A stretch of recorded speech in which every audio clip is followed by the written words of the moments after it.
Hey, what's going on, guys? It's John back with another video. And in today's quick video, what I want to do is show you guys some ideas around major nine voicings. In the last video that I posted, we talked more about minor nines and going through a groove in F and also in the key of A. But today what I want to do is kind of go through a major nine groove, a different chord shape that you guys can pick up and grab. And I'm also going to show you something that I actually use to practice these chords. So let's jump right into it. So today I felt like it was going to be a little bit easier for us to start off in C. C is a really good way to see this shape. And then we're going to break down what the chord is. We're going to break down the shape, and then we're going to transfer it to a couple of different keys. And then I want you to do the homework and start practicing it in the other keys. So here's going to be our groove for today.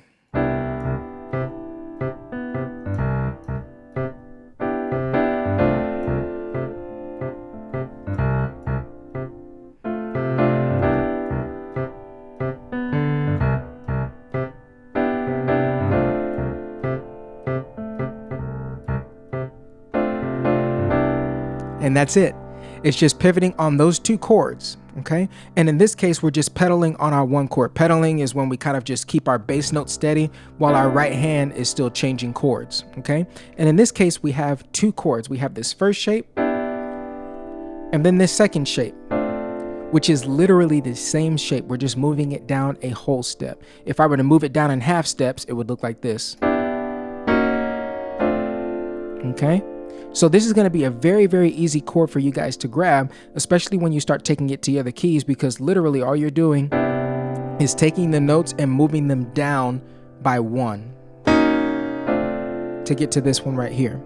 Okay, but let's talk about what this chord is, right? If our C is in our bass and we play this, we get a major nine. What makes this a major nine? Well, in our left hand, we have our 1. In our right hand, we have our 7, which is a B. We have our 9, which is a D, our 3, which is a E, and our 5, which is the G, okay? This is what builds a major 9 voicing. It's gonna be a 1, 3, 5, 7, 9. In this case, we've rearranged the notes in just a little bit of a different inversion so that way we could get this nice voicing, okay? And again, this is one of those cluster voicings where we have a little bit of dissonance in between these, and the chord isn't exactly too spread out. A C major 9 in root position would look like this. Okay, very bright, very wide, and all we've done is brought it in. And all we're doing on our second chord is taking that voicing down by a whole step. So we're gonna skip that B flat and come right down and start on this A. And it's the same exact voicing. Now, as you can see, it's saying that we're playing an F6 with a C in the bass, okay? So how do you get an F6? Well, all you need to do is play an F major chord and add the 6th scale degree for the chord. So let's take a look at our right hand and see if we're actually playing an F. Well, if we're playing an F major chord, I know that F is my 1, A is my 2, C is my 5. So that gives me my F chord, and it actually gives me an F chord in first inversion. And then to make it a 6, we just add the 6th scale degree, which is a 6 in the key of F, okay? So essentially what we're doing is we're playing a 1 major 9 chord, and then we're going to a 4/1, right? The 4 chord with the 1 in the bass, and the 4 chord just happens to be a major 6 chord, okay? This is a very, very simple chord progression that you guys can grab. C is the easiest key to grab it in. You can choose whatever fingering you like.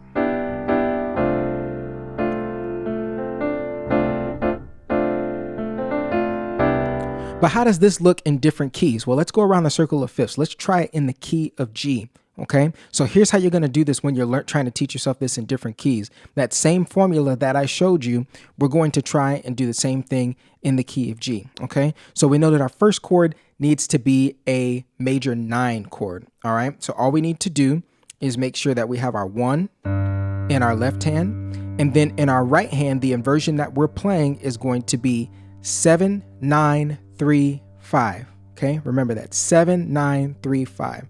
So I want you guys to tell me or think to yourself, what is the 7th note of a G major scale?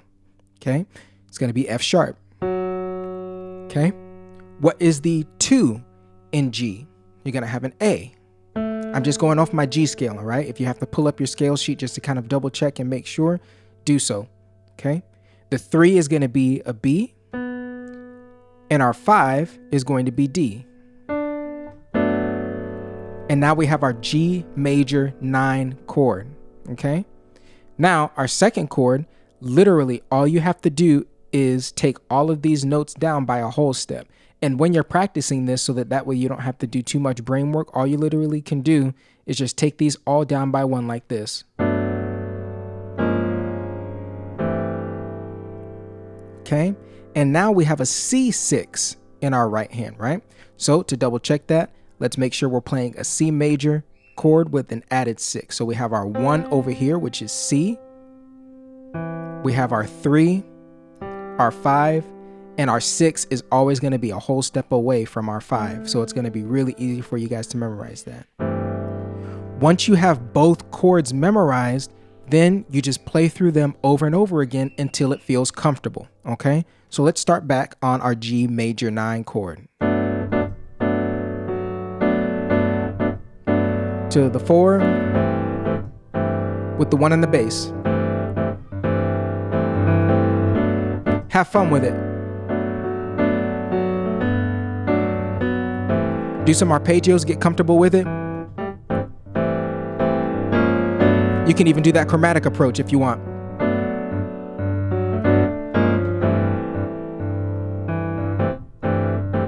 Again, same notes. Okay?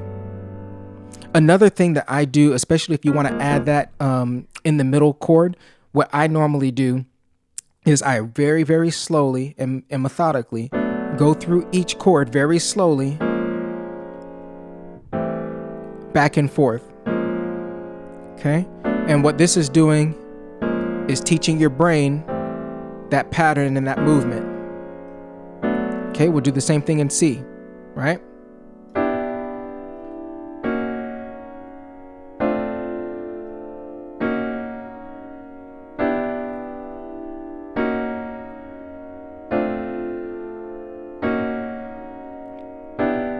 Okay, going around the circle of fifths again, we went from C to G. Can you guys tell me what the next one is? If you answered D, you're correct.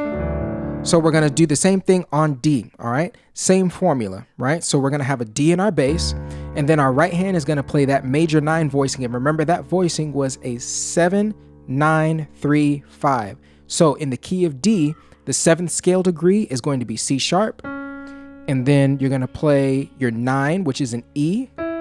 You're going to play your 3, which is F sharp. And you're going to play your 5, which is an A. Okay? And then all you have to do, like I said before, is just move it down.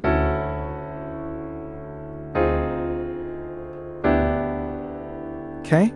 And now we have a 4 over 5. Again, G6 over D. Let's double check and make sure that we actually have a G major chord with an added 6. We have our G over here, which is our 1. We have our B, which is our 3rd.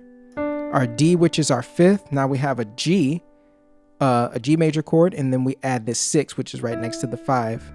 That makes it a G6. Okay? And so it's the same thing.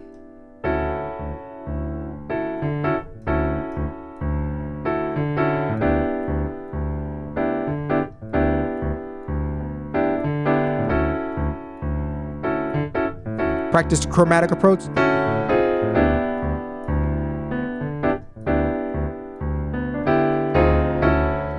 Okay? Take it very, very slow as you learn this chord progression. Take it note by note. Take it step by step. Don't rush into anything. These are very, very nice chords to have under your belt. And what's going to eventually happen is that when you actually have all of these chords under your fingertips, you'll be able to call them up at any given time. When the need calls for it, when your emotions call for it, you'll be able to just kind of grab that out of your bag instead of having to think about it. So take the time that you have when you're practicing it and just practice a different key each week. Like I always say, just focus on one key per week. Okay, because the more that you can get this under your fingertips, the more you'll be readily be able to use this in a situation that calls for it. If you guys have any questions in regards to anything that I went over in this video, let me know down in the comment section down below. And also let me know what it is that you guys want to see from me more. Right now, with the way that my work schedule is, I'm really only able to kind of put out these short videos every day when I come home from work. I pretty much one take record them and post them. So video tutorials on songs are coming. Those are things that I'm going to have to save for the weekend when I actually have more time to actually just sit, listen to the song, and then go through playing it for you. And again, on the other channel that I'm going to be making, I'm actually going to be live streaming that whole process of me learning the songs by ear. The channels are already created. I don't have any graphics or anything put up for them yet, but sometime this week, I should have everything pretty much set in stone. So then those channels will start populating up, and I'll be linking them to hear from these videos. But again, so video tutorials on songs are coming soon. So if you guys are waiting for those and you're like, oh my gosh, I'm so tired of all these videos, where are the song tutorials? Those are coming. I just actually need the time and space to be able to do it. But that's going to do it for today. Thank you guys so much for tuning in and watching. Be sure to like and subscribe if you guys found that this video was helpful. And let me know again down in the comments what it is that you guys want to see from me.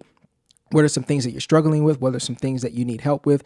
And if I explained anything in a way that you weren't able to understand, let me know what you didn't understand, and I can make another video catering to that, so that way everybody here can receive something from the channel.